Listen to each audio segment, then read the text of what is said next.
everyone, welcome back to my channel. I'm Tiffany Benson, one part of Team Benson.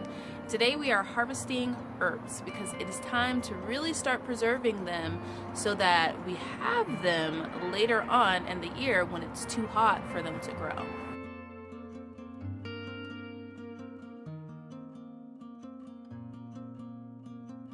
So one thing I want to talk about before I start going through the herbs in my garden that need to be harvested is that a lot of people say if you can't grow anything, grow an herb garden. And that's because, yes, herbs are one of the most essential things that you can use in your cooking because they're so healthy for your body.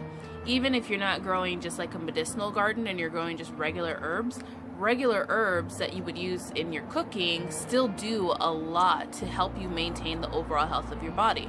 So by eating fresh foods and fresh vegetables and freshly homemade prepared stuff, you can actually reduce a lot of the main things that cause sickness in your body, which is fluid retention and inflammation. Those are the two big ones. So if you can do that, and also helping you to clean your blood. So if you can do that with your cooking and you're eating that way so that you're maintaining that normal balance in your body, it reduces your chances a lot of getting sick. So that's why people tell you always grow fresh herbs and always cook with fresh herbs. But then comes the challenge of, okay, you got all these fresh herbs, now what do you do with them? Like, how do you use them? How do you cook with them? So in this video, I'm going to be going through picking some of the herbs that I have that are overgrown that I'm going to be using this week for either preserving or cooking straight away this week. And I'm going to tell you at least one or two dishes that you can use to prepare with them. Also in this video, I'm only going to be talking about ways to cook it. I'm not going to be talking about a lot of the health benefits. I'm going to do a whole other video for health benefits. I'm actually going to get back to my Friday health benefit videos where I talk about different medicinal herbs and just regular culinary herbs and how those can help you with your body. Now, first up is dill. I have a whole heap of dill, and dill is really great, and it grows really fast. If you ever want to have an herb that you can just grow so easily that has a lot of flavor to it, then dill is the way to go because it will grow like a dill weed, which is basically a weed. So how do you cook with this lovely herb called dill, which smells so amazing? It just smells like pickles. Which brings me to my first point. You can make pickles with this. So making dill pickles is one that a lot of people do. You just add it to your brine, add it to your jars. You can make dill pickles, you can make dilled okra, you can make dilled anything, and it gives it that nice dill flavor. You can also use dill in pasta dishes. Any type of pasta dishes with mayo work really well with dill. And you can make dill butters. I use dill butters on a lot of my fish and different chickens or scallops that I cook, that I bake. And then the other thing that you can use dill for is to garnish your matzo ball soup. It'll give your matzo ball soup a nice little flavor for all of you cooking Jewish wives out there.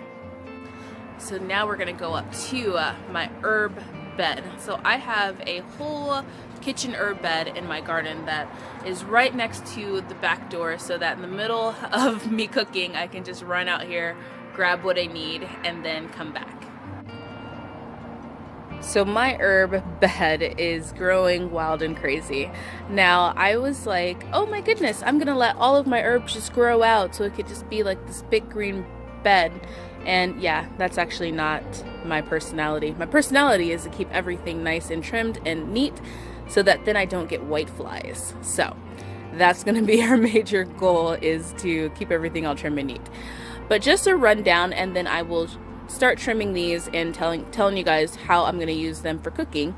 But I have sweet marjoram, I have oregano, I have some Chevelle, I have thyme, parsley, rosemary, sages, and more Chevelle, more thyme. And then for those of you guys that told me not to cut that garlic chives, you were right. It grew back. So I didn't cut it, and now it's starting to grow back. So thanks for that. Okay, So it's going to be really hard not to talk about health benefits right now because that's something I'm so passionate about, but I'll reframe and just talk about cooking. So first up, I have my sweet marjoram. So sweet marjoram smells very, very delightful. Has a very kind of nice flowery taste to it. So using this in different salads, using it with different drinks also works really well. Like, so if you're making like a big savory dish, making just like a spritzer with like some sweet marjoram and some lemon and some club soda would be really, really nice to have. If you know, just have something savory and then have a little something kind of nice and flowery to go with it. You can also add a little bit of agave to that and make a really good drink. But also you can use it with pasta dishes. So pairing this with your oregano and your parsleys, kind of like your Italian type pasta dishes, work really, really well. So remember, sweet marjoram is used for pastas, drinks, sauces, tomato-based sauces work really, really well with it as well. I said well like 20 times. So the next step is Chevelle. Now, I never knew I could love an herb more than thyme until I found Chevelle. Chevelle has an amazing taste on chicken, like amazing. It gives chicken amazing flavor. If you really, really want to wow your family and wow your friends, you're gonna take Chevelle and parsley and a little bit of thyme. But I mean like a handful of Chevelle, handful of parsley, maybe like a couple sprigs of thyme, and just take chicken breast or any type of chicken. We eat a lot of like dark meat, so like chicken thighs when we roast them, and you're gonna put it in a big pot that has a lid that can go in the oven.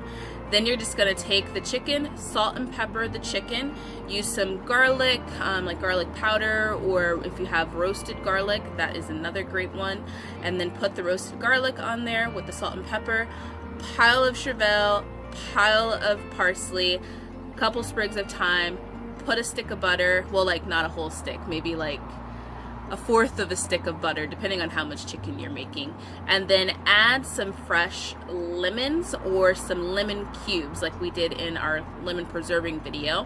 Put the top on it, put it in the oven, 350 degrees, pop it out. You will have the most amazing chicken ever. Like, it'll be like, oh my god.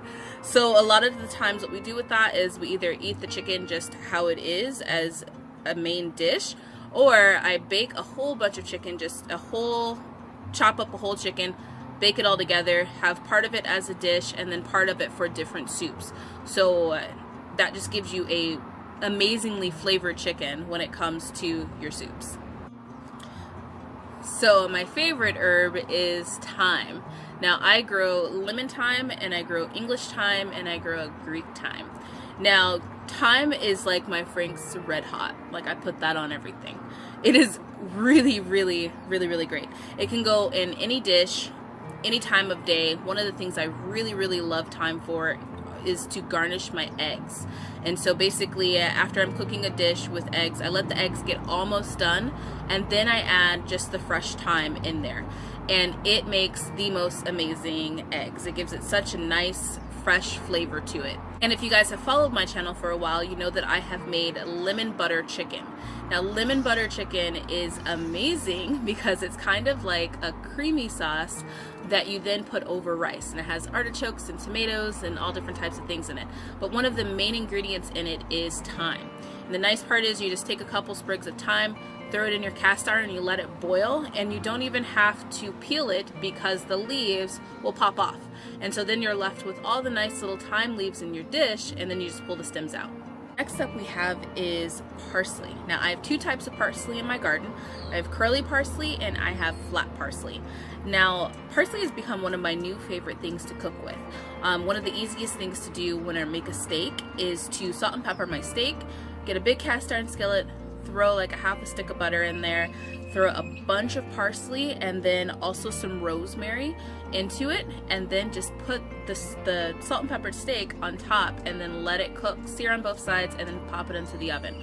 It'll literally be the best steak you've ever had in your life. Now, the other thing I love to do with parsley, which I have a ton of flat leaf parsley, so I really need to get in here and do something with it, is I like to make chimichurri. Now all you do for that is you take parsley, throw it into a blender. Doesn't matter if you're just using the leaves or the stems, doesn't matter, because you're going to just blend the whole thing. And you're going to put some garlic in there with some red pepper flakes, and then I take olive oil and I just blend it until it kind of makes almost like a paste, a little bit thinner than a paste. And you can thin it out as much as you want with the olive oil. It works really nicely when you're dipping it on some like bruschetta bread, or if you are going to marinate a meat. I use my chimichurri. I add a little mint to my chimichurri when I'm making it to use it on lamb, and then also you can just use regular chimichurri on beef, and it is super, super amazing. So try that. Now the next thing we have up is rosemary. Now rosemary is probably the easiest culinary herb to cook with because it's one that a lot of people are more familiar with. But if you don't know, rosemary goes really, really great with beef and actually pretty much anything. One of the main ingredients for my chicken noodle soup actually is rosemary. And if you're cooking like big things of beef, like big pot roast or anything like that, add some rosemary to it and it will be delicious. So here's for the perfect beef stew recipe. All you're going to do is you're going to take your beef chunks, you're going to salt and pepper them, maybe add a little bit of garlic powder if you're not going to add cloves of garlic, and then sear them in some oil, and then once they're seared, add a little bit of flour to coat them. Once you have the flour coating them, then you're going to add some beef stock or some chicken stock, which you should be making your own, or even vegetable stock, and then just add maybe like 4 sprigs of rosemary in there and let it completely cook. Once it cooks, then add your potatoes and your carrots and your celery, and it'll be amazing. It'll be one of the best dishes you've ever made.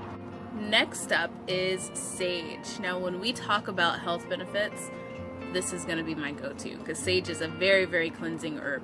But we're talking about cooking right now. So when I cook with sage, I use it for a lot of dishes to make them really like hearty and savory. So a lot of stews you can use with sage. All of your Thanksgiving spices basically have sage just thrown all over them, all your dishes. So your turkeys, your dressings, your stuffings, all of those different things use the sage. And then also, like I said, just making a really good chicken noodle soup, anything with a nice thin broth, using sage really, really just levels that up for you. Now the last thing we're going to talk about is oregano. Now oregano is a wonderful Italian herb. So basically any Italian dish you can think of, add oregano to it and it'll make it very, very delightful. So one of my favorite things to do is to make kind of like a pasta sauce that I can add to anything, like whether I'm making stuffed shells, which is usually the one that I use with it. So basically I take my tomatoes, my canned tomatoes, which if you haven't seen that video on how I can tomatoes, make sure you watch it. You don't even need a pressure canner. But I just take my oregano and I chop it up. So I try and take the leaves off of it as best as I can, and then I chop it up because I don't want the stem, because stems can on oregano can be a little bit woody. So then I chop that up, I add some parsley to it as well, and then I just boil it and boil it all the way down. And then when I have fresh basil, I also add basil. My basil plant's still growing. It's a summer herb, so we're gonna leave that one alone for right now.